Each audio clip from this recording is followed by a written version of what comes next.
Welcome to Weaving Words. I'm Eric Wordweaver Sjerven, Goldie of the Ridgar folk here in East Texas. Today I'd like to share a story with you that I wrote myself. This is a story that was written for our Winter Nights celebration this year, one that I plan to tell each year for our celebration. And this one is an Ashlad story. It's Arne the Ashlad, to be specific. If you're not familiar with what an Ashlad story is, an Ashlad story is unique to Northern European folklore back in the day, and it is the telling of a story where the main protagonist is either a young boy or young girl within a family that is kind of the whipping child of the group. They get the hard work. They get the term Ashlad or Ashlass from having to clean out the ashes from the family fire pit. They're always covered in ash and cinder. So, as a matter of fact, I'm pretty willing to bet most everybody is actually familiar with the world's most famous Ashlass story in the form of Cinderella. Cinderella, of course, having to do all of the hard work for the evil stepsisters and the evil stepmother. And she was called Cinderella for being covered in ash and cinder, Ella, of course, being the effeminate form thereof. So Cinderella itself translates to Ashlass. So there you have it, one of the most famous, probably the most famous Ashlad stories at all. And you already know it. So there you go. Now, today's story, Arne the Ashlad, is the first in a series from what I would like to call the Saga of Bjorn Thorolfson. This is a series of stories that I will write and that I've started writing. Some of them I've already written, some of them I've yet to finish. And it's going to create a saga that I will tell throughout the year, kind of as a continuing, ongoing thing. So, without further ado, the Saga of Thorn Bjornson, Arne the Ashlad. This story takes place around Winter Nights. Now, Winter Nights is celebrated as a 3-day event. This is the holiday that takes place at the end of the harvest season, when we celebrate the coming in of the grain and the harvest, the beginning of storing things up for the winter. We look at the surplus that we might have after a hard season of bringing in the agricultural gains, the livestock gains, filling the larder. We set up for winter. And this is a time where we celebrate hard work done. We ask the blessings of the gods and goddesses to gift us with luck that we might survive the winter months. We sacrifice in their names, and we hold great festival. This is no different, for Bjorn Thorolfsson, Goldie of his region, held the Winter Nights Festival for his folk that year. And he gathered folk from all over his region to his homestead to celebrate family and friends and the coming of the season. Now, Bjorn had 5 children, 3 sons and 2 daughters. The eldest son was Nils. Now, Nils is one of those guys that everything comes naturally for. The kind of guy you love to hate, because he's so charismatic that you can't help but like him. He's good at everything, the best at games, the best at combat, the best at anything he sets his hand at, and he never really has to try. But he knows it. See, that's the thing about Nils, is that Nils is kind of full of himself. Nils knows that he never has to try hard. So he goes out, and he does, and he succeeds, but he never really understands what it is to fail. This is Nils. Now, the second son is Ole. Now, Ole, here's the thing about Ole. Ole is a dark and swarthy character. Ole likes to play pranks. Not the best guy to be around. If Ole's in a foul mood, he's going to take it out on you through the form of pranks, and you're going to end up the butt of his joke. This is the case for Arne the Ashlad. For Arne was Ole's favorite subject for his jokes. Now, Ole wasn't prone to doing much around the house. He didn't do any more than he absolutely had to. He left most of it to Arne, and of course Nils would volunteer for a great deal himself. Now, next comes young Torun. Torun is the eldest of the sisters.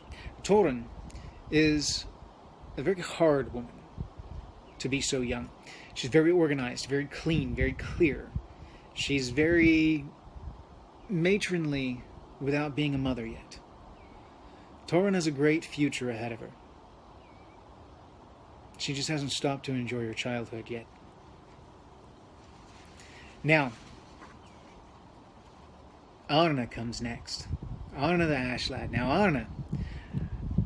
Arne's an unbeseeming young man. Arne does well. He works hard. But he doesn't get much recognition. He tries, but he never can seem to be quite good enough for anything. Now, Arne has very few things to his name.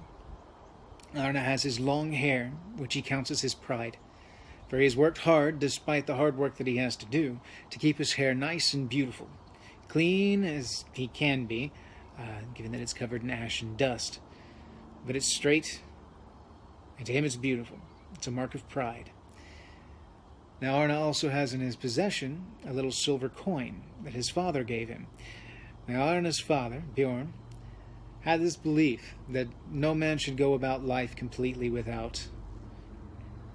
He should always have something of worth on his being. So he gave each of his sons and his daughters a silver coin to carry on their person so that they would never be without. Then Arne wore about his neck a bronze hammer, a Mjolnir, gift from his mother, so that he might have Thor's protection in the darkest of times. Arne works and works hard, as he did throughout the Winter Nights Festival. And before we move on, there's one last to mention.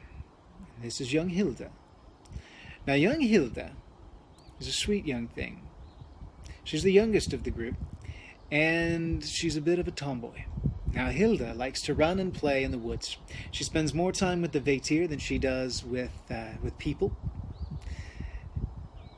And she's seen some pretty fantastic things running through the woods when everybody thinks that she should be tending to the butter churns and spinning yarn.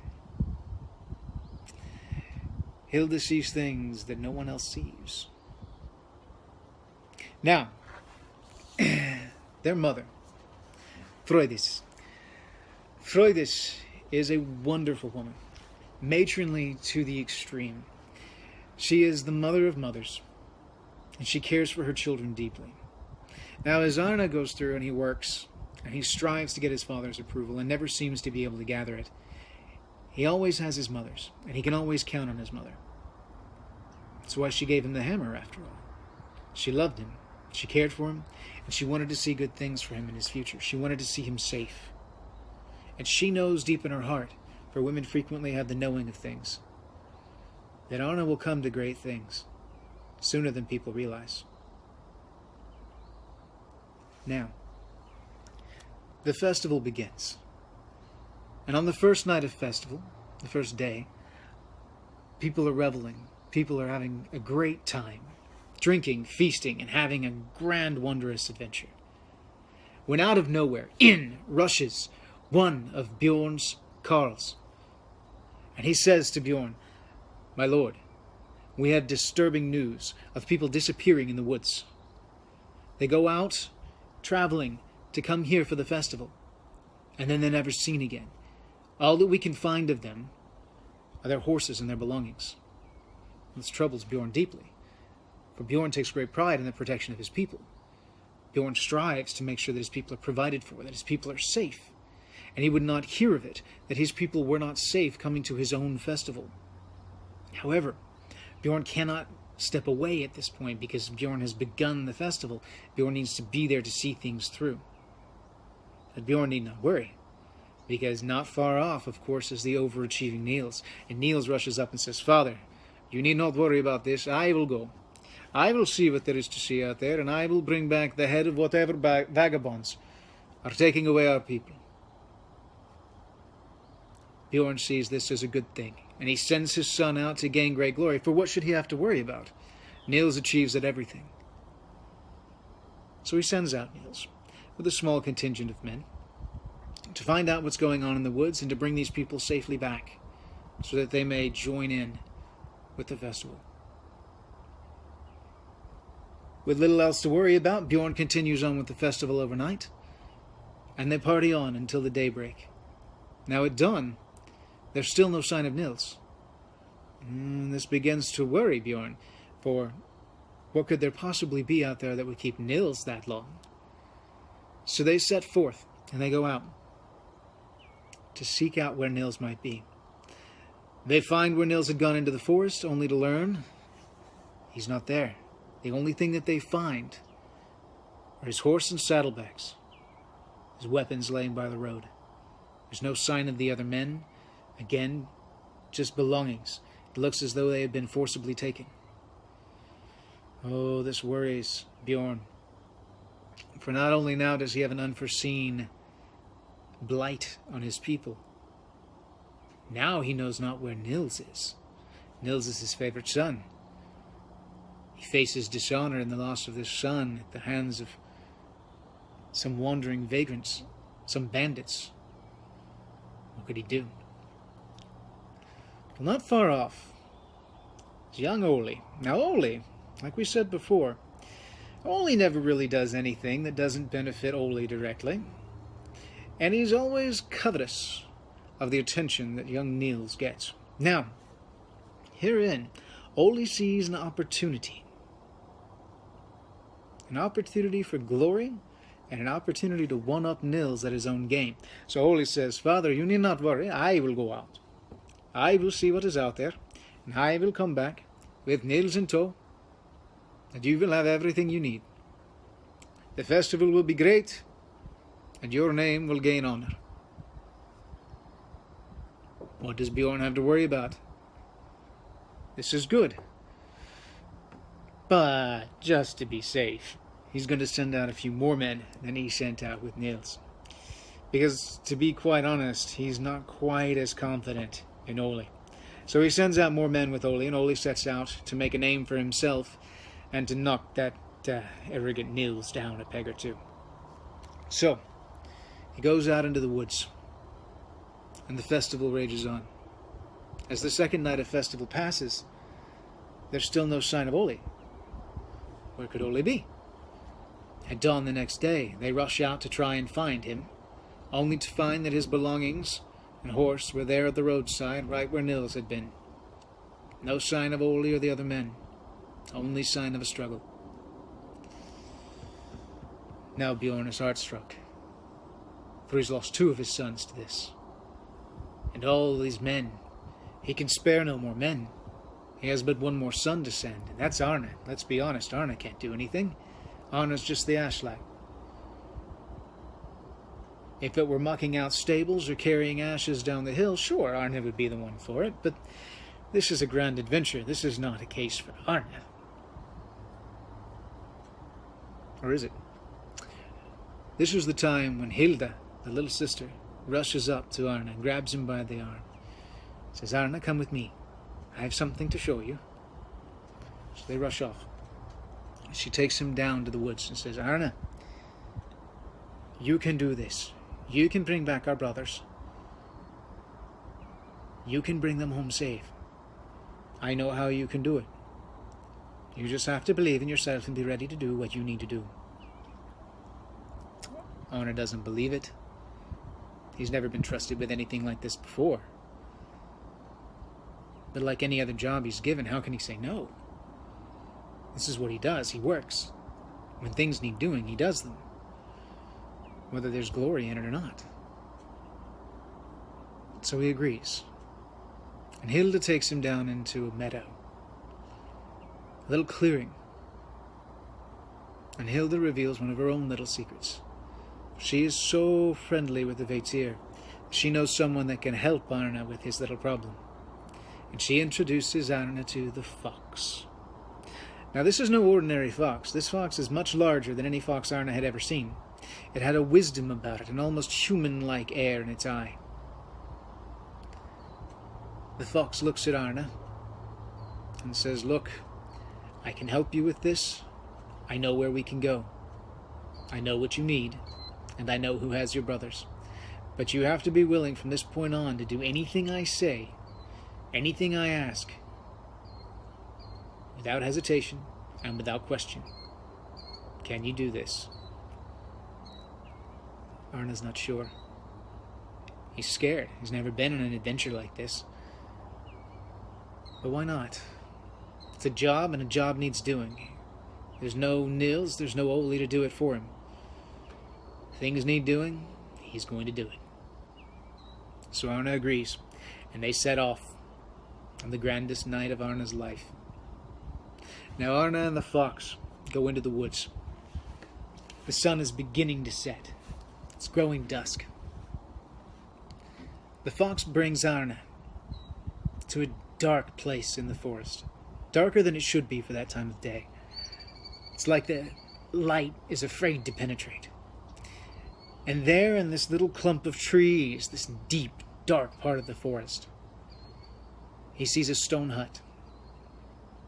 That's not even the right word for it, really. It's more like a cave. It's like it juts out of the hillside. Can't really tell for all the trees gathered around it. The stone door to the entryway seems too heavy for a man to lift. Arne goes forward, and the fox says, "You must rap on that door 3 times. And when the door opens, you must be ready to bargain with the man on the other side, for you need what he has, and he'll know it." Arne busks himself, and on he goes. 3 times he raps on the door. The door creaks open and swings out, the weight of it creaking and crumbling as it swings wide. There in the doorway, lit by firelight, smudged in ash and soot, stands a short, dark, swarthy fellow, long braided beard, and his skin rough as leather. The lines about his eyes look as though they're carved from granite, cracks in the volcanic slag. When he spoke, there was a gravel to his voice, like a mountain speaking. But there was a brusqueness, a almost jovialness to him as well. The oddest little fellow that Arne had ever met. So the dwarf looks at Arne and says, "What brings you to my door? I have nothing for you." Arne looks at him and says, "The fox has led me here, and the fox says that you have what I need, and I am prepared to bargain for whatever it might be." Well, the dwarf thinks a moment, says, "You know, I think I might have what you need, but it will cost you dearly. For you to have what I have, you must sacrifice something near and dear to yourself, something of great value. You must sacrifice your pride. If you can answer this riddle, I will give you what you need." So Arne steps back. What could he possibly have that would satisfy this riddle? What could he possibly give this dwarf that would satisfy this bargain? The longer he thinks, the more clear it becomes to him, and the less he can bring himself to do it. But he knows. And he knows it's for his brothers. So he must do what he must do. Arne reaches to the stand sitting next to the door and snatches up a shearing knife. Arne wraps his hair up in his hand and in one solid stroke shears it clear, close to the scalp. As he stands there with his arm outstretched, his locks of golden hair that he was so proud of, no longer his, the dwarf smiles. "You know what you're doing. You have answered correctly. For this you will have your prize. And on top of that, I will do you more. I will take that hair that is your pride, and I will fashion of it an accessory for what it is you need. For this is what you need. And he brings out to Arne this long rope that looks like unlike any rope Arne has ever seen. It's like it's fashioned of silver and weird materials that he can't even identify. The end is barbed and wicked looking, and the rest of the strand shimmers, but when it lays against the ground, it's almost as though you can't see it. It's bizarre, the weirdest thing that he's ever seen. And then the dwarf begins to busy himself with Arne's hair. He's not sure what he's doing, but he knows that he seems to be braiding it into something. And then the dwarf comes back and attaches this loop of Arne's hair, which has been braided with gold thread. He attaches it to the end of this rope. And he says, "This is for you. This is a snare that will catch anything that you need. For I know what has your brothers. I've seen it many a night out here in the woods. Lay this trap as I will show you now. And when the time comes, you will catch that which has your brothers. And your hair, your pride, that you have so wisely sacrificed. This shall be the snatch grab which you will use to pull the snare. This will protect your hand from that rope and will keep you safe." Arne was all but tears. He learned everything that the dwarf could tell him about setting the snare, paid very close attention to make it look as though it were not there. And after a short time had passed, they ventured on, deeper into the woods. Now, as they go deeper into the woods, night has started to fall. It's darker yet. We're on into full night at this point. Arne looks to the fox for guidance, and the fox takes him to a little clearing within the wood. And here in this little clearing stands a lone tree with a door affixed into it. And the fox tells him again he must rap 3 times upon the door, and when the maiden comes to the door front, he must bargain with her whatever she wants, for he needs what she has. Arne goes on, for what could she ask that he has now? He's given his pride and he has nothing left. Arne steps up to the door. As the door creaks open, basked in light, stands there a beautiful woman. The most beautiful woman that Arne has ever seen. Glorious to look upon. Now, there's something slightly off about her, though. He's not sure what it is. There's something almost otherworldly about her. It's almost like her ears come to just a hint of a tip. Her eyes don't look quite right, like they see an entirely different world than what he sees. And out of the corner of his eye, he catches a wisping motion. And he swears for just a second that there was a cow's tail peeking out from behind the woman. He addresses her and tells her what he needs, why he's there.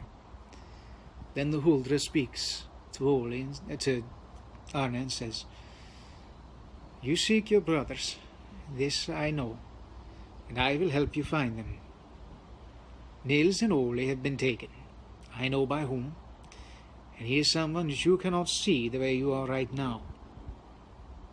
You need the sight of the hidden folk. I can give this to you, but it will cost you. It will cost you dearly. You must surrender to me that which you hold more dear than anything in the world, that thing which has the most value and would leave you with nothing." Arne doesn't know what to do with this. Yes, he does. He knows. He doesn't like it, but he knows his father's words have rung true. And he should always have it in his pocket, because he never knows when he's going to need it. So Arne reaches down and he pulls out that shiny silver coin that his father had given him. This silver coin that Arne had always considered to be the physical embodiment of his luck. That token that tied him to his father. For this was the only time that his father truly, magnanimously gave him something, some honor, some recognition. So Arne takes it and hands it over to the woman. The Hilda takes the coin and smiles. She nods. She tells Arne that he's made the right choice. And he's answered the riddle cleanly. And that he would now gain that which he needs from her. She produces this tiny silver circlet, just big enough to fit over his head. She tells him that this is a circlet that's worn by the greatest, that will allow them to see the hidden world, to see what the Huldra see, to see where the hidden folk are. She bade him to keep it with him, taught him to use it. And as Arne slipped it on his head and looked about, he was set back with the wonder. For trees no longer blew in the wind, they danced. And fairy and hidden folk were everywhere. Arne never knew that there were such glories in the world. And for one moment, he felt that he knew what Hilda saw all the time in the woods, and why she very seldom wanted to come home. Arne thanks the Huldra, and off they go.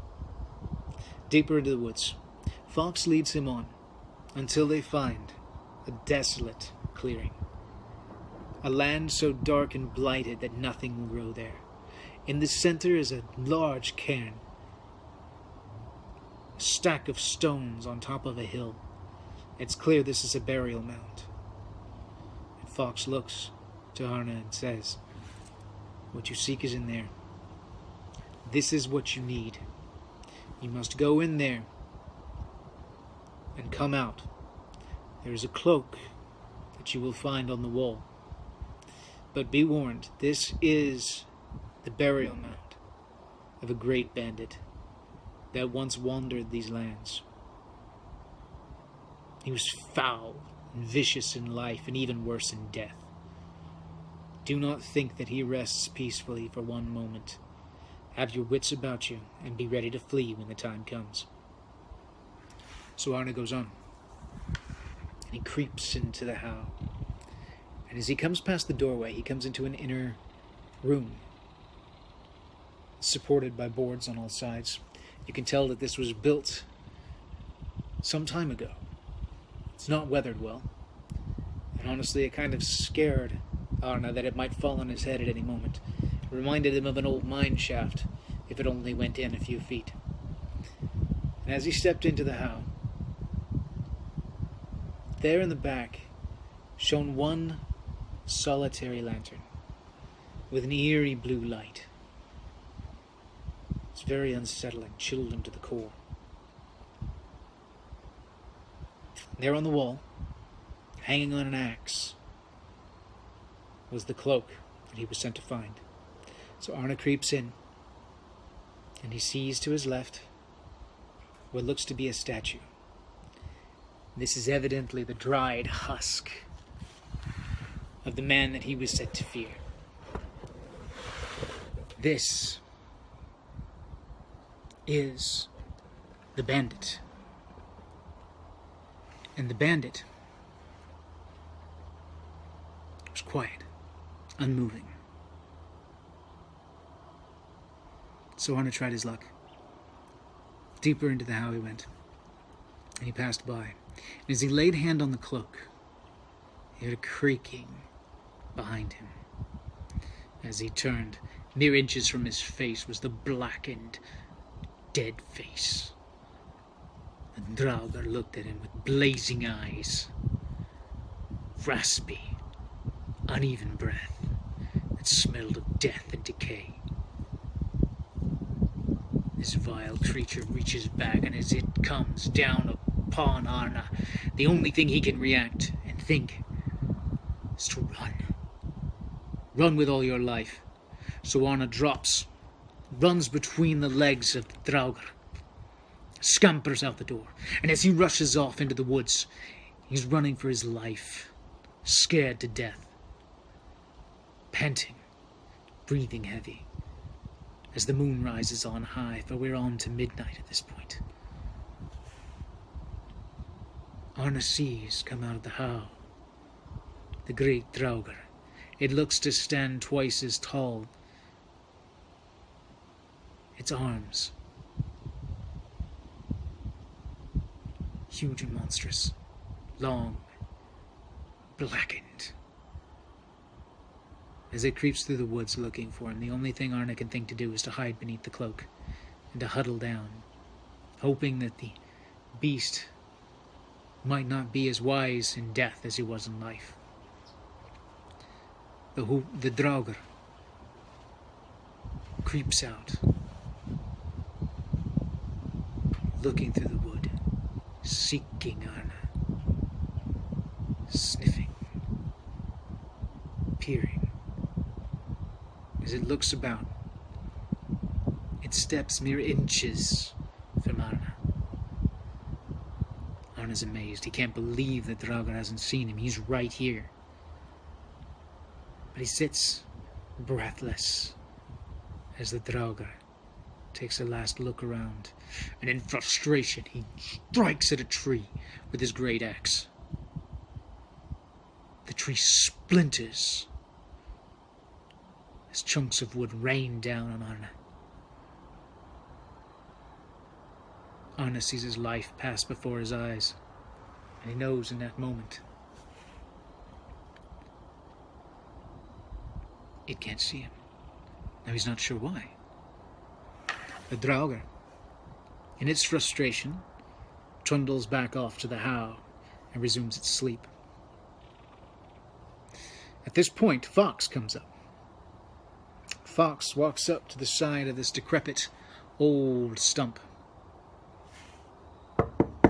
knocks on the back of Arne's head. At this point, Arne realizes the cloak that he was sent to get disguised him, and now he looks like a stump when he's wrapped in this. Well, why didn't he didn't know this? Why didn't the fox tell him this? Fox chuckles and says, sometimes experience is the best teacher. Now with this, Arne has all 3 items that he needs, and the fox takes him deeper into the woods. They travel, and it's the wee hours of the morning now. The night is almost completely past, and in this, the darkest point of night, they come across a passing, an old decrepit road, unused for what seems like generations. It's overgrown and little more than a footpath now. The fox says, set up here, and you will see what you need to see. Look with hidden eyes. Ready your dwarven trap. And hide where the Draugr can't find you. So Arne did just that. He huddled down, wrapped himself up in the cloak after setting the trap, the snare, just the way the dwarf had taught him. He put the circlet on his head, and then he heard off in the distance a rustling, a grunting, a snorting. And that's when he saw it, trotting down the road, as the vilest troll he'd ever seen. The thing was hideous to look upon. Its nose seemed 5 times too big for its face, a long wispy rat tail drug lifelessly along behind a bulbous body that seemed misshapen, feet that could easily be mistaken for great ships, slapped down on the road. Gnarled, grungy fingertips clutched at a rope, which drug behind him his captives. And that's when Arne saw Niels, broken, scared, Ole, dejected, thinking, and the host of other men that had gone with them. This is who had taken his brothers, this vile troll. And now Arne would do what he needs to do. Without a second thought, as the troll trundled on down the road, Arne waited until just the right moment, as the troll's giant foot steps into the snare. Arne clutches that hair snatch grasp, takes his pride in hand and yanks. And in one fell swoop, the trap springs. And that troll is hoisted up by his foot into a nearby tree as he hangs there, squealing, yelling, growling, cursing in some trollish language that Arne can't understand. It's at this point in time Arne realizes, this hasn't been completely thought out. What am I going to do now? As he sits here, he sees that he's got his brothers and his men, and he's caught a trollish fish that he has no idea what to do with or where to go about it. So, Arne begins to free his brothers. But just at that moment,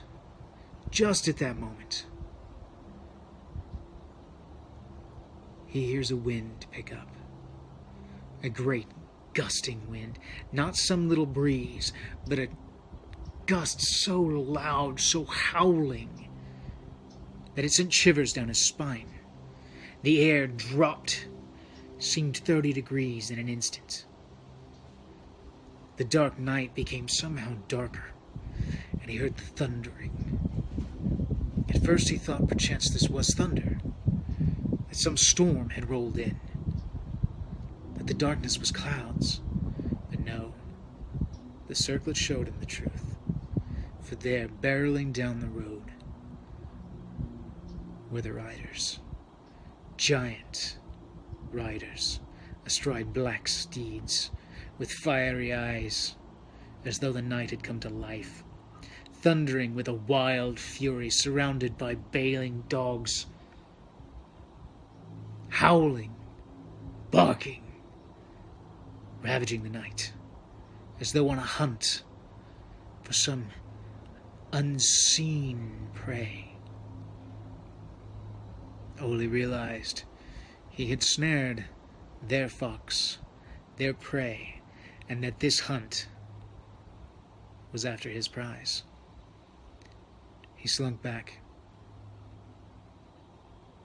He gathered his people, and he watched as the riders rolled through.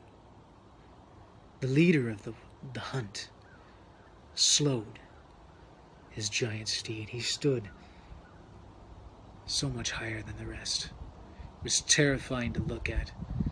The same seemed like a wizened grandfather,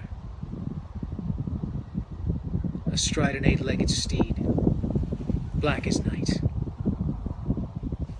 the leader of the hunt,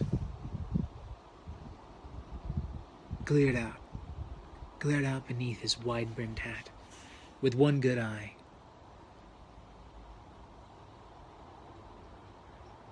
He looked at Arne. He looked at the hammer about Arne's neck, and Arne felt the hammer grow hot, welling up almost as though with life in it itself. And he swears in that one instant that this blue-clad warrior, this hunter,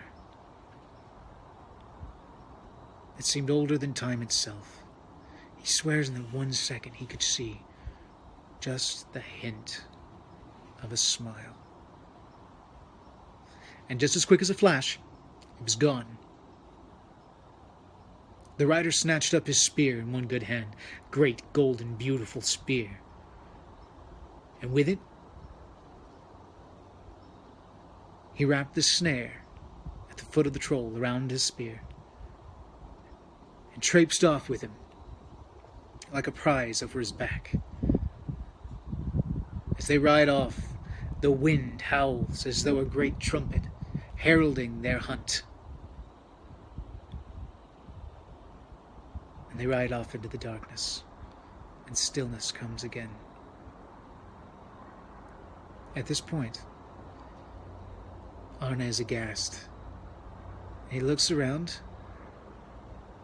at the confused faces of the people around him, and he realizes in that moment they did not have the Huldresite.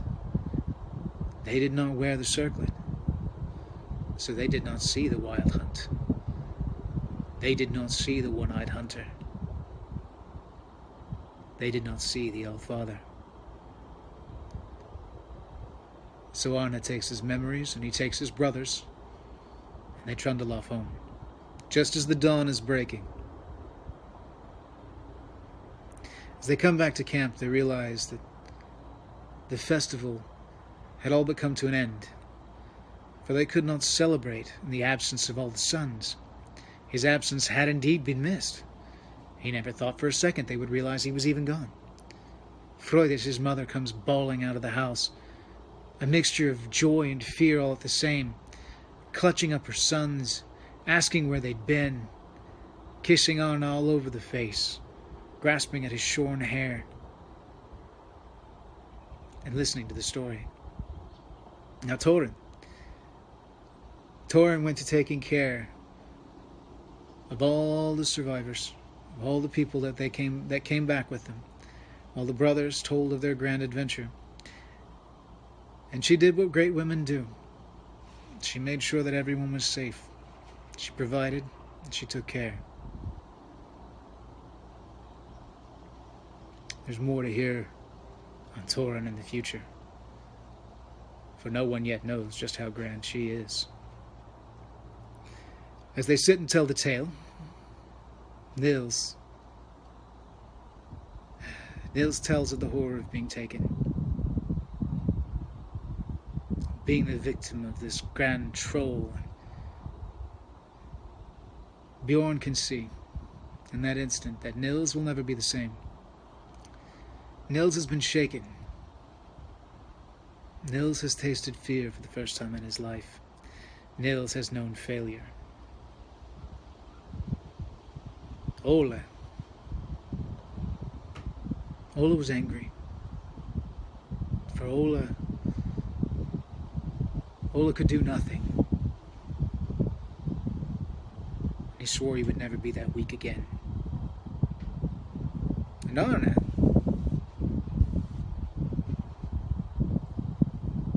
gained great renown that day. His father hugged him, replaced that silver coin with many more, and started teaching Arne in the ways of what it means to be a goalie, and set him on a path to inherit the Goldor. Arne would grow into a great man, with many great things to come in his life. He would never again be known as Arne the Ashlad, but as Arne Bjornson. There's much to hear on him yet. Now Hilda escorted the fox back to the woods and thanked him, gave him gifts, and sent him on his way.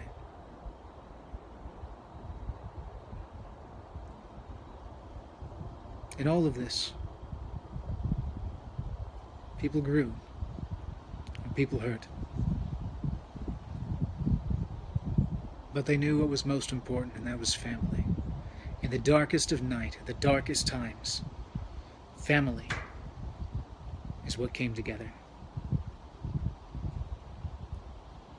And, as is often the case, the hero comes in the most unsuspecting package. For one thing was certain. Arne was no longer the little Ashlad he was before. Arne had worth. Arne had honor. And Arne would never forget the night he saw the wild hunt. Thus closes the chapter of Arne the Ashlad. Stay tuned for more chapters in the Saga of Bjorn Thorolfson, and we'll see where it goes next. Thank you all for listening. Hey.